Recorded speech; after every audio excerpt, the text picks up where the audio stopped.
धन्यवाद धन्यवाद प्रभु जी। खुदावंद हम तेरा शुक्र करते हैं। हम तो निर्बल हैं प्रभु जी, हमें कोई योग्यता नहीं है और खुदावंद हम दुनिया के काम के भी नहीं है प्रभु जी, लेकिन धन्यवाद करते हैं कि आपने हमें चुना है, आपने हमें अपने योग्य बनाया है। अपने पुत्र यीशु मसीह के द्वारा खुदा आपने हमें आपकी संतान बनाया और आपके स्वर्गीय राज्य में आपने हमको सहभागी किया है। मेरे प्यारे पिता, आज की इस दोपहर में जब खुदावंद हम तेरे वचन की ओर जाना चाहते हैं, प्यारे परमेश्वर अपने पवित्र आत्मा के द्वारा हमारी अगुवाई कर, हमारे सोच हमारे विचार सब कुछ आपके द्वारा कंट्रोल किए जाए।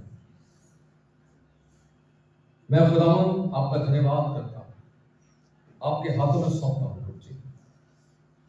आपका अनुग्रह हम पर बना रहे, हमारी समझ और बुद्धि को खोल दे मेरे परमेश्वर, कि हम वो देख सकें खुदा जो आप हमको दिखाना चाहते हैं। आपका दास निर्बल है पिता, अपना बल दीजिएगा और प्यारे परमेश्वर होने दीजिएगा खुदाओं की जीवा तो उसकी हो, लेकिन शब्द आपकी ओर से मिले। सब कुछ आप में सौंपते हुए प्रभु यीशु मसीह हम आपके नाम से मांगते हैं, आमीन आमीन आमीन, हालेलुया। मेरे प्रिय, मैं खुदाओं का धन्यवाद करता हूं कि खुदा ने मुझे और आपको मेरे प्रिय प्रभु यीशु मसीह की देह का अंग होने के लिए उसने चुना है। इस पृथ्वी के ऊपर बहुत सारे लोग हैं मेरे प्रिय जिनको खुदा ने बुलाया है, लेकिन बड़े अफसोस की बात यह है कि बहुत सारे लोग अपनी बुलाहट को पहचानते हैं और बहुत सारे लोग हैं जो अपनी बुलाहट के प्रति मेरे प्रियो वो इग्नोरेंट हैं, अनदेखा करते हैं और वो समझ नहीं पाते हैं कि मेरी बुलाहट का लक्ष्य क्या है। और वो जिनको परमेश्वर ने चुना हुआ है, परमेश्वर का वचन उनके साथ बात करते हुए ये कहता है, जरा निकालिएगा रोमियो की पत्री उसका 12 अध्याय और उसके पहले पद को मैं और आप पढ़ेंगे। यस, हाँ, अतः रोमियो 15 उसका 1, सॉरी, हाँ, रोमियो 15 उसका पहला पद नहीं, अतः सुनिए, अतः का मतलब है इसलिए। एक एक शब्द, एक एक परमेश्वर के वचन का बिंदु अपने आप में एक महत्व रखता है और इसलिए हमें चाहिए कि जब हम परमेश्वर के वचन को पढ़ें तब हम उस वचन को बड़ी ही सावधानी के साथ पढ़ें, क्योंकि प्रकाशित वाक्य की पुस्तक में लिखा हुआ है, यदि कोई एक इस वचन में से कुछ घटाए या बढ़ाए तो क्या होगा, वो श्रापित है। इसलिए परमेश्वर के वचन को पढ़ते समय हम बड़ी सावधानी बरतें हैं। और यहां पर लिखा है अतः इसलिए, अतः का मतलब होता है इसलिए हम बलवानों को, वो जो चुने हुए लोग हैं जिनके जीवन के ऊपर परमेश्वर की आत्मा के अनुभव हैं, जिनके जीवन में परमेश्वर के वचन का रेवलेशन है, प्रकाशन है, वो जिनके अंदर परमेश्वर ने आत्मिक समझ और आत्मिक बूझ को रखा है, वो इस बात को जान ले कि सारी महिमा का हकदार केवल प्रभु यीशु मसीह है। और इस बात को जान ले कि खुदा ने उनको विश्वास में और वचन में इसलिए मजबूत नहीं किया कि वो अपने ज्ञान के ऊपर, कि वो अपनी बुद्धि के ऊपर घमंड करें, बल्कि उनको इसलिए मजबूत किया है कि वो निर्बलों को भी अपने साथ अपनी बलवंताई के अंदर उसको सम्मिलित करते हैं। सुनिए, और इसलिए खुदा का कलाम पौलुस रोमी की पत्री में लिखते हैं, इसलिए क्या चाहिए कि हम निर्बलों की निर्बलता को सहें, और आगे लिखा है ना कि हम अपने आप को क्या करें, प्रसन्न करें। सुनिएगा, खुदा मेरे और आपके दिल की बातों को जानते हैं, मेरे और आपके व्यवहार को भी जानते हैं। जो कुछ प्रभु ने हमें सौंपा है, प्रभु का वचन कहता है कि मैं और आप उसको सेंत में क्या करें, दें। अगर मैं और आप सेंत वेद में देते हैं तो मेरे प्रियो परमेश्वर मुझे और आपको विश्वास योग्य जानकर हमें और आत्मा के भेद और प्रकाशन को देगा। और अगर मैं और आप उसको शेयर नहीं करेंगे तो मैं और आप निर्बलों की निर्बलताओं से दुखी होंगे और मैं और आप निर्बलों को कभी भी अपने साथ बलवंताई में नहीं जोड़ पाएंगे। दूसरा पद कहता है हम में से हर एक अपने पड़ोसी को उसकी भलाई के लिए प्रसन्न करे कि उसकी उन्नति हो। हालेलुया। एक बड़ी जिम्मेदारी खुदा ने रख दी, क्या कि हमें ना केवल अपनी आत्मिक उन्नति करनी है बल्कि दूसरों को भी आत्मिक रूप से उभारना है। हालेलुया। दूसरों को भी आत्मिक रूप से उभारना है। जब पौलुस कहते हैं अतः हम बलवानों को चाहिए, तो मेरे प्रिय इससे पहले कि हम इस अतः के मतलब को समझें, मैं और आप रोमी 14 अध्याय में आ जाएं जल्दी से, क्योंकि आज हम इसी बात को विचार करेंगे जल्दी से। हाँ, बहुत सारी निर्बलताएं मेरे और आपके जीवन में है, ना केवल विश्वास की निर्बलता बल्कि मेरे और आपके जीवन में बुरी आदतों की भी निर्बलता हो सकती है, बुरे सोच की निर्बलता भी हो सकती है, और मेरे प्रियो बुरी अभिलाषाओं की निर्बलता भी हो सकती है। बहुत सारी बातें हैं जो मेरे और आपके जीवन पर हमें आत्मिक रूप से निर्बल बनाती हैं। और इसलिए पौलुस जब हम बात करते हैं 14 अध्याय में पहले पद से, तो वो क्या कहते हैं? जो विश्वास में निर्बल है, जो विश्वास में निर्बल। आप जानते हैं हमारे शरीर की सारी निर्बलताएं किस कारण से है? हमारे विश्वास की निर्बलता के कारण से। झूठ बोलना विश्वास की निर्बलता से, व्यभिचार विश्वास की निर्बलता से, मेरे प्रियो इसके अलावा बुरी आदतें विश्वास की निर्बलता से।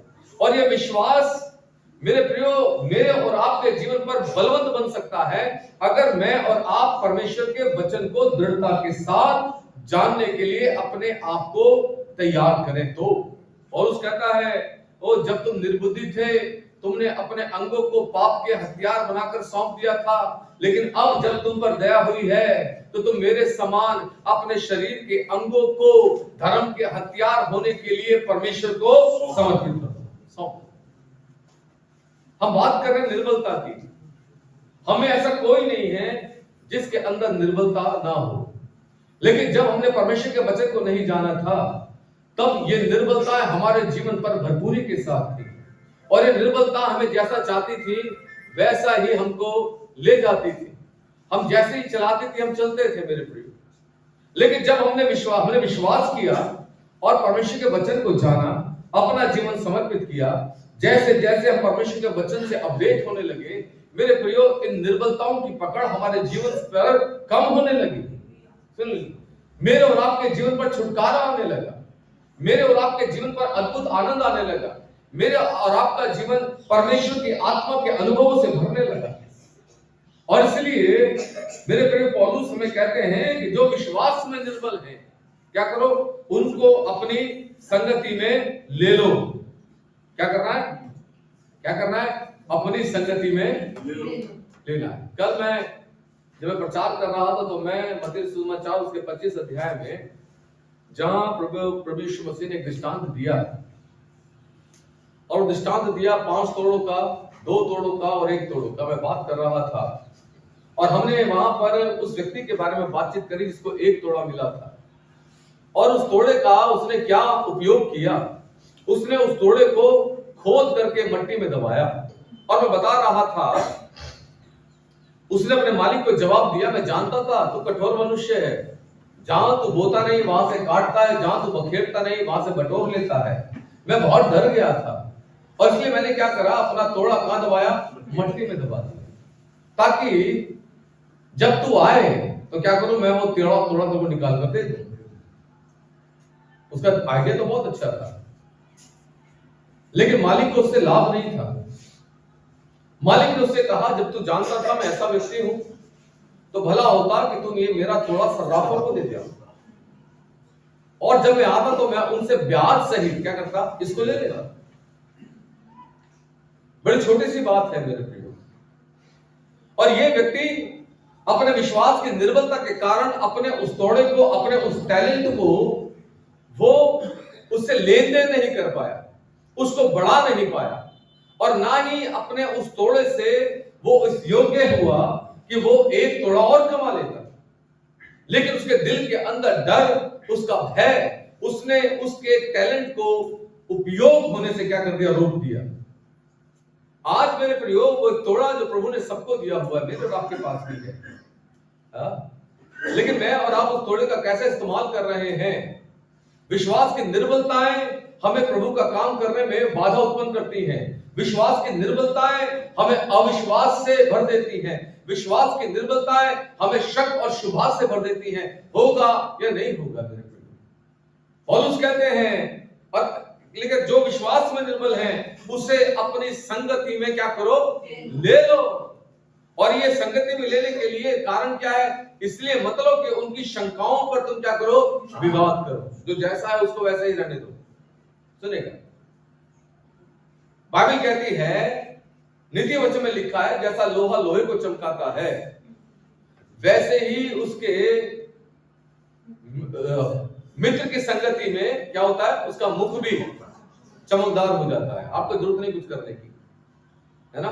कई बार हम सिखाने के चक्कर में क्या करता है, लोगों को हम खो देते हैं। हम उनकी निर्बलताओं के ऊपर संदेह करने लगते हैं। उनकी निर्बलताएं मेरे और आपके लिए विवाद का एक कारण बन जाती है।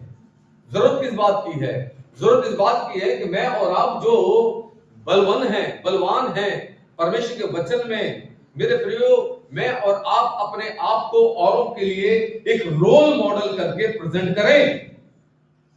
और ये रोल मॉडल करके प्रेजेंट करने के पीछे मेरे प्रियो परमेश्वर के आत्मा की अगुवाई और आपकी दृढ़ निश्चयता शामिल है। आप परमेश्वर के वचन को काम करने दो, आप परमेश्वर के वचन को मौका दो।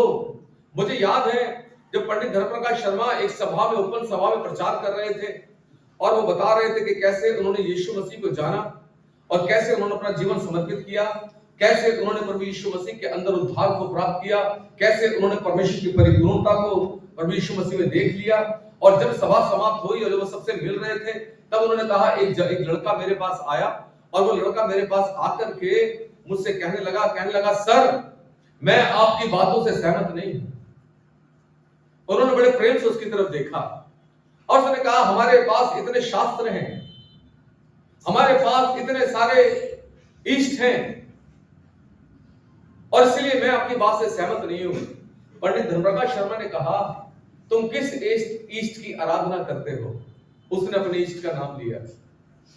उसने कहा, तो ठीक है, मैंने जो अनुग्रह यीशु मसीह में प्राप्त कर लिया है वो मेरा उद्धार है। तुम एक काम करो, तुम अपने जिस इष्ट की आराधना करते हो तुम उसी की समानता में ढल जाओ। और इस बात को वहां खड़े सारे लोग देख रहे थे और वो व्यक्ति बड़े गुस्से में, वो लड़का बड़े गुस्से में वहां से चला गया और लोग वहां पे फिर उस पंडित से बातचीत करने लगे, पंडित धर्मप्रकाश शर्मा से। थोड़ी देर के अंदर वो लड़का वापस रोते हुए पंडित धर्मप्रकाश शर्मा के पास आया और वो आकर के उनके पैरों पे गिर गया। उन्होंने कहा, क्या हो गया? उसने कहा, मैं यहां से गुस्से में गया, लेकिन जब मैं बाहर गया तो मैंने ठंडे दिमाग से सोचना शुरू किया। मैंने सोचना शुरू किया अपने इष्ट देवों के बारे में जिनकी मैं आराधना करता हूं, उनके चरित्र के बारे में, उनकी पवित्रता के बारे में, उनके कामों के बारे में। और फिर जब मैंने यीशु मसीह के बारे में सोचना शुरू किया जो आपने बताया है, तो मैं देखता हूं कि कोई भी प्रभु यीशु मसीह की बराबरी में भी खड़ा नहीं होता है। हालेलुया। और उसने कहा, मैं यीशु मसीह को अपने जीवन पर स्वीकार करना चाहता हूं।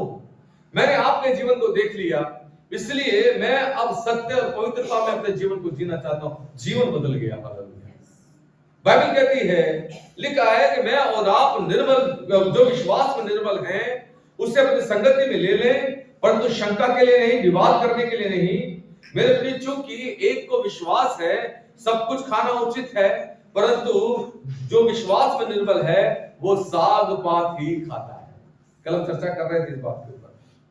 जो विश्वास में निर्बल है क्या खाता है? वो साग पात ही खाता है। अब सुनिएगा, क्योंकि परमेश्वर का वचन दो धारी तलवार है, ये बार बार गांठ गूदे को बार बार करके छेदता है।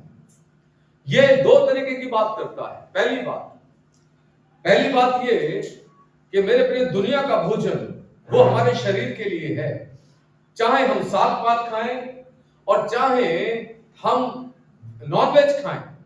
ये बात मेरे और आपके चित्त के ऊपर आती है, मेरे और आपके साथ जुड़ी हुई है। अगर हमारी कॉन्शियस अलाउ करती है तो हम सब कुछ खा सकते हैं, और अगर हमारी कॉन्शियस अलाउ नहीं करती तो फिर हम उसको क्या करते हैं, हम मना कर देते हैं, सर मैं ये नहीं खाता हूं। जबकि बाइबल तो ये कहती है, जब तुम किसी के घर में जाओ और जो कुछ तुम्हारे सम्मुख में रखा जाए उसको धन्यवाद करके खाओ। लेकिन अगर तुमको ये बताया जाए कि ये चढ़ावा है तो उसके बताने के कारण तुम मत खाओ। सुनिए, और यीशु मसीह ने तो यहां तक कहा कि जो कुछ मनुष्य के मुंह में जाता है वो उसे अशुद्ध नहीं करता, बल्कि क्या होता है, वो संडास से चला जाता है। लेकिन मनुष्य को जो अशुद्ध करता है वो उसके मन से निकलने वाली बातें हैं। बाइबल कहती है, एक को यह विश्वास है कि सब कुछ खाना उचित है, और हमारे भारत देश के अंदर हर एक कल्चर, हर एक संस्कृति, हर एक राज्य का अपना अपना भोजन है, ठीक है, और हम उस भोजन के अनुसार अपने आप को चलाते हैं। उस क्षेत्र के लोग उसी तरीके का भोजन करते हैं। अगर आपको याद हो, जब यूहन्ना बपतिस्मा देने वाला आया तो परमेश्वर ने उसका भोजन ठहराया, यूहन्ना तू क्या खाएगा, ये टिड्डियां और ये शहद खाएगा। अगर आज हमारी प्लेट में कोई टिड्डी रख दे तो क्या करेंगे हम? नहीं खाएंगे, हमारे बस की तो नहीं है। सुनिए, चाइना वाले जो है हर प्रकार का खाना खाते हैं। खुदा का धन्यवाद कीजिए, मैं और आप चाइना में पैदा नहीं हुए। अगर आप नॉर्थ ईस्ट में चले जाएंगे तो वहां का खाना कुछ अलग है, उनका भोजन बहुत अलग है। लेकिन जब आप इधर आते हैं, यूपी में आते हैं, पंजाब में जाते हैं, तो उनका भोजन, कल्चरल भोजन जो है वो उनका अलग है। लेकिन ये साग पात और ये नॉनवेज केवल मुझे और आपको जिस्मानी ताकत दे सकता है। मेरे और आपकी देह में प्रोटीन्स की, मैग्नीशियम की, खनिज जो है, जिनके भी जरूरत है, कमियां हैं, उनको पूरा कर सकता है, हमें प्रोटीन दे सकता है। लेकिन परमेश्वर की योजना, परमेश्वर की इच्छा ये है कि मैं और आप इस शारीरिक भोजन से अधिक आत्मिक भोजन के ऊपर अपने आप को केंद्रित करें, क्योंकि प्रभु चाहते हैं अगर हमारा विश्वास बलवंत होगा तो हमारा आत्मा भी बलवंत बनेगा। हालेलुया। और अगर हमारा विश्वास निर्बल रहेगा तो हमारा आत्मा जो है कभी भी बलवंत हो नहीं पाएगा। पौलुस कहते हैं क्योंकि दो धारी तलवार है, और इसलिए चूंकि खुदावंद का कलाम कहता है कि परमेश्वर के वचन की पहचान जो है वो आत्मिक रीति से होती है, और शारीरिक मनुष्य परमेश्वर के आत्मा की बातों को ग्रहण नहीं कर सकता है। और इसलिए आत्मिक व्यक्ति ही परमेश्वर के आत्मा की बातों को ग्रहण कर सकता है। तो जब मैं और आप आध्यात्मिक तौर पर या आध्यात्मिक दृष्टिकोण से इस बात को देखते हैं, क्या बात है कि जो विश्वास में निर्बल है वो साग पात ही खाता है। साग पात खाने का मतलब है विश्वास की निर्बलता। अर्थात हमने जो पढ़ा हमने उसको समझा नहीं, हमने जो पढ़ा हमने उसके ऊपर मनन भी नहीं किया, हमने गहरे सत्य को जानने के लिए प्रयास नहीं किया। अगर हम गहरे सत्य को जान लेते तो वो हमारी आत्मा के लिए वो नॉन वेज से बढ़कर भोजन हो जाता, और हमारा आत्मा दृढ़ बनता है जब मैं और आप परमेश्वर के वचन की गूढ़ और गहरी बातों को, या जब मुझे और आपको परमेश्वर के वचन की गूढ़ और गहरी बातों का प्रकाशन मिलता है। और इसलिए हमारी आत्मिक उन्नति निर्भर करती है उस रेवलेशन के ऊपर जो परमेश्वर मुझे और आपको देता है। आप सुनिएगा, गुलामी के देश में दानियल, गुलामी के देश में शद्रक, मेशक और अबेदनगो, जबकि उनकी प्राण की वहां कोई वैल्यू नहीं थी मेरे प्रिय, लेकिन लगातार अपने परमेश्वर से प्रार्थना, नियमित रूप से परमेश्वर के सामने घुटनों को टिकाना, परमेश्वर के वचन को पढ़ना, मनन करना और अपने परमेश्वर पर आशा लगाए रखना, और मेरे प्रियो अपने परमेश्वर के द्वारा उन आत्मिक अनुभवों से भर जाना। और इतना भरोसा कि उन्होंने राजा से कहा, हम तुझे तेरा सपन भी बता देंगे और हम तेरे सपन का अर्थ भी बता देंगे। और मेरे प्रियो उन्होंने बताया, और मेरे प्रियो इसलिए क्योंकि वो विश्वास में बलवंत थे, दृढ़ थे, उन्होंने राजा का सामना तक कर लिया। क्या कहा? आए राजा, हम तेरी खड़ी कराई हुई मूरत के आगे सजदा नहीं करेंगे, चाहे कुछ भी हो जाए। हमारा परमेश्वर हमको बचाने की सामर्थ रखता है, लेकिन वो ना भी बचाए तो भी तो इस बात को जान ले। क्या जान ले? हम तेरी मूरत के आगे अपने सर को नहीं झुकाएंगे, अपने पैर, अपने घुटनों को नहीं टेकेंगे। यह है विश्वास की दृढ़ता मेरे। आपको याद है गतसमनी बाग में जब यीशु मसीह ने प्रार्थना किया, तब उसने एक बड़ा अच्छा सेंटेंस बोला। पहला उसने कहा, हे पिता, हो सके तो ये प्याला टल जाए। फिर उसने कहा, तेरी जैसी इच्छा हो। लेकिन उसने फिर एक और बात कही, उसने कहा, हाँ क्या, हाँ एक और बात कही प्रभु ने, वहां तक नहीं पहुंच रहे हैं। चलिए, उसने क्या कहा? आत्मा तो तैयार है, तो शरीर क्या है? शरीर दुर्बल है। सुनेगा, अगर आपकी आत्मा तैयार है ना, तो फिर आप शरीर की दुर्बलता के ऊपर जयवंत हो सकते हैं। ठीक है, शरीर की दुर्बलता किसी काम की नहीं। मैंने कई बार भाई चमन प्रकाश के बारे में आपसे बातचीत की है। चमन प्रकाश वो व्यक्ति जो लगभग 8-9 साल का था, उसकी आंखें चली गई, और फिर कैसे प्रभु यीशु मसीह का वचन उसको मिला, उसने शुभ संदेश को सुना, उसने अपना जीवन उसको दिया, प्रभु को दिया उस अंधेपन में, और उसने ब्रेल के अंदर जो अंधों की भाषा है, लिपि है, उसने नए नियम को ट्रांसलेट किया। उसने पहला अंधों के पढ़ने वाला सुसमाचार निकाला। सुनेगा, और उसने जब हमारे चर्च में प्रचार करने के लिए आया, तो जब उसने अपनी बाइबल को खोला तो उसकी बाइबल पूरी सफेद थी, एक वर्ड भी उस पे लिखा हुआ नहीं था।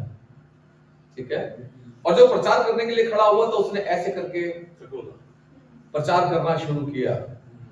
कौन सी किताब पढ़ रहा है वो बोलता था, और वो अपने आप में मेरे लिए तो बड़ी अमेजिंग सी बात थी। उसने अपनी टेस्टिमनी को शेयर किया। उसने कहा, जब लोगों को ये पता लगा कि मैंने यीशु मसीह को ग्रहण कर लिया है, तब उस समय पर लोगों ने कहा, अरे अच्छा तू ईसाई बन गया है, अरे तेरा तो बाइबल ये कहती है कि यीशु मसीह ने अंधों की आंखें खोल दी हैं, अरे तू तो इतने सालों से अंधा का अंधा ही है, तुझे आंखें क्यों नहीं खुली? तब उसने बड़ा सा जवाब दिया। उसने कहा, मेरी आंखें खुले या ना खुले, सुनेगा, अगर मेरे प्रभु की इच्छा ये है कि मैं अपने अंधेपन में ही अपने परमेश्वर की महिमा करूं, तो मैं इस बात के लिए खुश हूं। उसने कहा, तुम्हें इससे क्या लाभ है? अरे मैं अंधा हूं, लेकिन मेरी आत्मिक दृष्टि को मेरे परमेश्वर ने खोल दिया है। सुनेगा, और ये जवाब तब सूझते हैं जब मैं और आप आत्मिक रीति से क्या हो जाते हैं? बलवंत हो जाते हैं। इसलिए इफिसियों 6:10 में लिखा हुआ है कि निदान प्रभु में और उसकी शक्ति के प्रभाव में बलवंत बनो। है ना? पौलुस कहते हैं, जो सात पात खाता है वो निर्बल है। परमेश्वर के वचन के गहरे भेदों को जानना मेरे प्रियो एक विश्वासी की कसरत है। सुनेगा, हम जिम में जाते हैं ना, और जिम में जाकर के हम 6 पाउंड 10 पाउंड 25 पाउंड फिर 30 पाउंड, फिर हम अपनी मसल्स को और फुलाने के लिए क्या करते हैं? कुछ और वेट लगाते हैं। फिर इतना ही नहीं, फिर हम क्या करते हैं? अपना भोजन बदलते हैं। हम उसके साथ फिर वो खाने लगते हैं, क्या होता है? प्रोटीन डाइट लेने लगते, सप्लीमेंट्स। इसलिए ताकि कैसा दिखे? शक्तिशाली दौले दिखे हमारे। है? हम अपने वजन को, हम वेट को बढ़ाते जाते हैं जो इसको उठाते हैं। ऐसे ही मेरे प्रियो, जब हम परमेश्वर के वचन के गहरे सत्यों को जानने के लिए मेहनत करने लगते हैं, प्रयास करने लगते हैं, तो मेरे प्रियो, मेरा और आपका आत्मिक देह वो मजबूती पाता है। ठीक है, और मैं और आप आत्मिक रूप से दृढ़ होते चले जाते हैं। परमेश्वर के वचनों का नया प्रकाशन मुझे और आपको नॉन वेज से ज्यादा प्रोटीन और मिनरल और कार्बोहाइड्रेट प्रदान करता है, जिससे मेरी और आपकी आत्मिक स्थिति क्या होती है, वो दृढ़ होती चली जाती है। सुनिए, आज बहुत सारे लोग निर्बलताओं का शिकार इसलिए हैं क्योंकि वो आध्यात्मिक रूप से क्या है, कमजोर पाए जाते हैं। मैं और आप जब यहां प्रत्येक रविवार को या कलीसिया में होते हैं तो मेरे प्रियो, ये सफर है। सफर का मतलब क्या है? ये खुदावन की मेज है जहां पर मुझे और आपको एक सा ही भोजन मिल रहा है। और ये भोजन इसलिए मिल रहा है कि मुझ में और आप में, या ऐसा कहें, यही वो भोजन है जो मुझे और आपको हमारे प्रभु यीशु मसीह के डील डॉल तक बढ़ा सकता है। सुनिए, अब उसको मैं और आप किस तरीके से लेते हैं? कुछ लोग इग्नोरेंस में, वो क्या कहते हैं, वो एक संडे आते हैं, उसके बाद कई संडे गायब। उनको कोई मतलब नहीं है, उनके पास एक्सक्यूज बहुत है। कोई बात नहीं, जब न्याय का दिन आएगा तब परमेश्वर के सामने एक भी एक्सक्यूज काम नहीं आएगा। याद रखिए, हाँ, परमेश्वर का वचन कहता है, खाने वाला ना खाने वाले को तुच्छ ना जाने, और ना खाने वाला खाने वाले पर दोष लगाए, क्योंकि परमेश्वर ने क्या करा, उसे ग्रहण किया है। हम जैसे भी हैं, किसके हैं? परमेश्वर के हैं। ओ, हम चाहे खाएं या पिए, है ना, पहला कुरिन्थियों 10 अध्याय 31 पद, हम चाहे खाएं या पिए, लेकिन सारी बातें किसके लिए होनी चाहिए? परमेश्वर की महिमा के लिए होनी चाहिए। कितने सारे ब्राह्मण जो यीशु मसीह के ऊपर भरोसा करते हैं, वो नॉनवेज नहीं खाते हैं, वो अपना वही भोजन खाते हैं। ठीक है, कितने सारे लोग ऐसे हैं जो केवल नॉनवेज खाते हैं, वो वेज नहीं खाते हैं, लेकिन परमेश्वर ने उनके साथ कोई पक्षपात नहीं किया, है ना, कोई पक्षपात नहीं किया, क्योंकि खुदा की निगाह में मैं और आप सब समान हैं, सब बराबर हैं। और आगे लिखा हुआ, आगे चलते हैं, तू कौन है जो क्या करता है? आगे आगे आगे, उसका स्थिर रहना या गिर जाना उसके स्वामी ही से संबंध रखता है। वरन वह स्थिर ही कर दिया जाएगा। वरन वो क्या करे, कह जाएगा, वो स्थिर ही कर दिया जाएगा। ठीक है, क्या होगा? अच्छा, हम में से ऐसा कौन है जो कभी गिरा नहीं है पाप में? नोबडी। कल मैंने एक स्टेटस लगाया था, मुझे नहीं पता आप लोगों में कितने लोगों ने देखा। चलिए तो निकालिएगा, निकालिए नीति वचन, एक पद को निकालेंगे जल्दी से। नीति वचन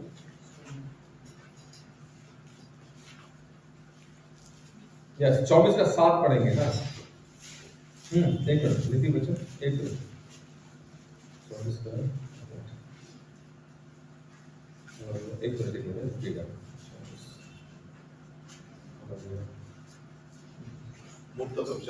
ना 16 पर क्या लिखा है? धर्मी चाहे 7 बार गिरे, लिखा है चाहे धर्मी चाहे कितनी बार गिरे, 7 बार गिरे। और तो भी क्या होता है? उठ खड़ा होता है। और दूसरों को प्रतिशत में गिर जाता, पड़ा ही रहता। अच्छा सुनिए, आप जरा दोबारा देखिए इस पद को। अब मुझे बताइए कौन ज्यादा बार गिरता है? धर्मी 7 बार। कभी सोचा है आपने? क्या आपको यह बात अद्भुत नहीं लगती? खुदा को दुष्ट के गिरने से कोई फर्क नहीं पड़ता, लेकिन खुदा धर्मी की बात करता है, और धर्मी के बारे में बाइबल कहती है वो 7 बार भी गिर जाए तो भी क्या होता है? जानते क्यों खड़ा होता है? क्यों? क्योंकि परमेश्वर को सहारा देता है। एक बड़े अच्छे प्रचारक हैं भाई अजीत हौरो ने अपने प्रचार में इस बात को कहा, जब प्रभु यीशु मसीह अपने क्रूस को उठा करके गुलगुता की पहाड़ी के ऊपर की तरफ जा रहा था, वो 7 बार गिरा, 7 टाइम, लेकिन परमेश्वर ने क्या करा, उसको फिर से उठाकर खड़ा किया। और चूंकि खुदावंत के लेखे में केवल वही एक धर्मी था, और आज उसके द्वारा मुझे और आपको धर्मी बनाया गया है। बाइबल कहती है इस बात को जान लो, दुष्ट कितनी बार भी गिर जाए कोई फर्क नहीं पड़ता, लेकिन उसका गिर जाएगा तो वो पड़ा ही रहेगा, लेकिन मेरा धर्मी जन अगर 7 बार भी गिर जाएगा तो भी क्या होगा, वो उठ करके क्या होगा, खड़ा हो जाएगा। अगर मैं आपसे कहूंगा कि अगर मैं और आप अगर गिर गए हैं तो मेरे प्रिय परमेश्वर कहता है चिंता की बात नहीं है, मैं हूं तुम्हें उठाने के लिए। खुदा कहता है लेकिन मैं ये चाहता हूं कि जिस दौड़ को तुमने दौड़ना आरंभ किया है तुम उस दौड़ को दौड़ो और इस तरीके से दौड़ो कि तुम जीत जाओ। तुम इस तरीके से दौड़ो कि तुम अपनी दौड़ को पूरा कर सको। हालेलुया। बाइबल कहती है जो विश्वास में निर्बल है, बाइबल कहती है भोजन जो है वो मेरे और आपके आत्मिक जीवन को दृढ़ नहीं करता, बल्कि परमेश्वर के वचन को जानना, उसका प्रकाशन मिलना मेरे और आपके जीवन को दृढ़ करता है। और बाइबल हमें कहती है कि हमारा गिरना और हमारा जो उठना जो है, स्थिर रहना हमारे स्वामी से संबंध रखता है। यीशु मसीह 7 बार गिरा, लेकिन यीशु मसीह हर बार उठ के खड़ा हुआ और आज वो हमें बल देता है कि अगर मैं और आप विश्वास की दौड़ दौड़ रहे हैं, अगर मैं और आप आध्यात्मिक जीवन की दौड़ दौड़ रहे हैं, अगर मैं और आप गिर जाते हैं तो भी परमेश्वर कहता है मैं उठा के खड़ा करूंगा। हालेलुया। क्योंकि मैं तुम्हारे गिरने से प्रसन्न नहीं हूं। मैं चाहता हूं कि जिस दौड़ को तुमने दौड़ना शुरू किया है उस दौड़ को तुम क्या करो, फिनिश लाइन तक लेके जाओ और ऐसे दौड़ो कि जीत जाओ। हालेलुया। लिखा है 5वां पद, क्या लिखा है, कोई तो एक दिन को दूसरे से बढ़कर मानता है और कोई सब दिनों को एक समान मानता है। हर एक बड़े अपने ही मन में निश्चय कर ले जो किसी दिन को मानता है वह प्रभु के लिए मानता है। रुके है ना। कुछ लोग हैं वो कहते हैं जी सैटरडे को आराधना करना चाहिए, सैटरडे को सबत का दिन होता है। वो कहते हैं जी सैक्रामेंट जो है वो सबत के दिन लेना चाहिए, और सबत के दिन भी कब लेना चाहिए, शाम के समय पर। उनका ऐसा विचार है, गोधूली के समय। लेकिन मैं धन्यवाद करता हूं जब मैं और आप रोमियो की पत्री उसके 10 अध्याय को पढ़ते हैं तो वहां मैं और आप इस बात को जान पाते हैं 10:4 में कि मसीह सारी व्यवस्था का अंत है। हर एक विश्वास करने वाले के लिए मसीह धार्मिकता के निमित्त मसीह व्यवस्था का क्या है, अंत है। और इसलिए बाइबल आगे कहती है इसी अध्याय के अंदर 11वें पद में जाए, क्योंकि पवित्र शास्त्र ये कहता है जो कोई उस पर विश्वास करेगा वो लज्जित नहीं होगा। जो कोई उस पर विश्वास करेगा। मैं और आप आजाद किए गए हैं, इसलिए आजाद कर दिए गए हैं कि मैं और आप अपने आध्यात्मिक जीवन के अंदर दृढ़ता को हासिल करें। इसलिए आजाद कर दिए गए हैं कि मैं और आप इन दिनों के चक्कर में ना पड़े। अभी आ जाएगा थोड़े समय के बाद 40 दिन लेंट सीजन। क्या आएगा थोड़ी देर बाद, लेंट सीजन आ जाएगा और सारे के सारे लोग लैंड के अंदर क्या करेंगे, अधिकतर लोग उपवास करेंगे। ठीक है। कुछ शराब पीने वाले शराब पीना छोड़ देंगे। ठीक है। नॉनवेज खाने वाले नॉनवेज खाना छोड़ देंगे। कुछ लोग अपनी दाढ़ियां बढ़ा लेंगे। सुनिए। ठीक है। और कुछ लोग ऐसे भी हैं जो कहते हैं मैं रोज वाटर पीता हूं तो मैं वो पैसा जो है अपना संभाल कर रखूंगा, और जब चर्च खुलेगा, जब रोजे खत्म हो जाएंगे फिर मैं दान में डाल दूंगा, और 41वें दिन जैसे रोजे खत्म होंगे पूरे 40 दिनों का कोटा मैं क्या करूंगा, फिर पूरा करूंगा। मेरे प्रियो, ये परमेश्वर के वचन के अनुसार नहीं है। बाइबल क्या कहती है? बाइबल कहती है जब कोई किसी एक दिन को मानता है क्या है, वो प्रभु के लिए मानता है। अगर आप किसी दिन आप हफ्ते में उपवास रख रहे हैं तो वो आपका मैटर है। आप अगर रविवार को उपवास रखते हैं वो आपका मैटर है। अगर आप शनिवार को उपवास रखते हैं वो शनिवार आपका मैटर है। सुनिएगा। लेकिन परमेश्वर के लिए सारी बातें कैसी है, समानता में है। हालेलुया। और ये बातें इसलिए हैं ताकि मैं और आप निर्बलता में ना रहें, बल्कि मैं और आप बलवंत हो जाएं, मैं और आप अपने आत्मा में दृढ़ रहें। आगे लिखा है जो खाता है वो प्रभु के लिए खाता है, क्योंकि वो परमेश्वर का धन्यवाद करता है, और जो नहीं खाता वो प्रभु के लिए नहीं खाता और परमेश्वर का धन्यवाद करता है। ये सब सांसारिक भोजन के लिए बातचीत है। सुनिएगा। लेकिन याद रखिए पौलुस ने अपनी पत्री में लिखा यदि हमारा भोजन किसी के लिए ठोकर का कारण है तो बेहतर है हम ना खाएं। यीशु मसीह ने शिक्षा दी, अगर तेरी आंख तुझे ठोकर खिलाए तो उसको निकाल कर फेंक दे, यदि तेरा हाथ तुझे ठोकर खिलाए तो उसे काट के निकाल दे। बजाय इसके कि दो आंख रखते हुए और दो हाथ रखते हुए नरक में जाए, अरे टुंडा होकर के, अंधा काना होकर के परमेश्वर के राज्य में प्रवेश करना ये बेहतर है। हालेलुया। अंतिम पद पढ़ेंगे, क्योंकि हम दृढ़ लोग, क्योंकि हम लोग में से ना तो कोई अपने लिए जीता, जो विश्वास में दृढ़ है, मैं उनकी बात कर रहा हूं। क्या कहने लिखा पौलुस क्या कहता है?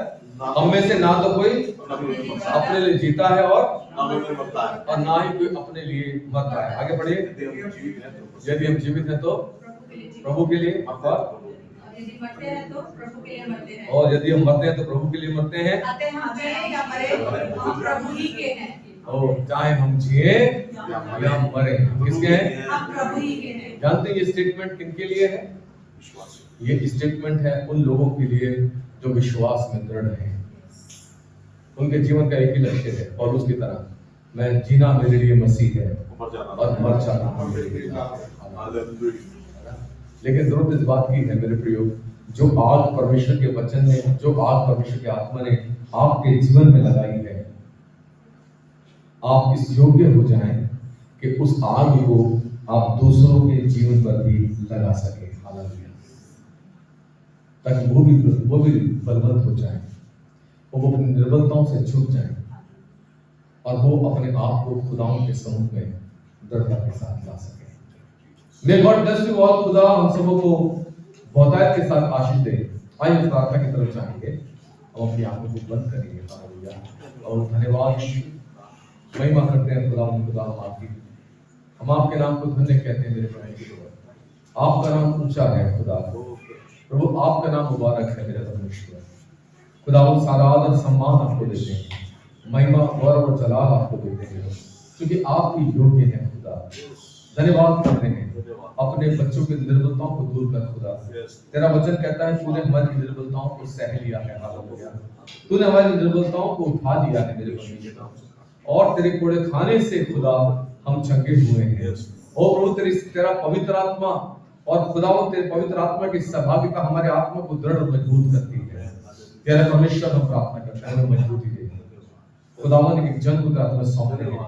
सबकी निर्बलताएं प्रभु आपके सम्मुख में है मेरे प्यारे परमेश्वर। प्रभु जी हमें ज्ञान दे, हमें तेरे वचन के साथ आगे बढ़ना सिखा, हमें तेरे वचन के साथ चलना सिखा देगा।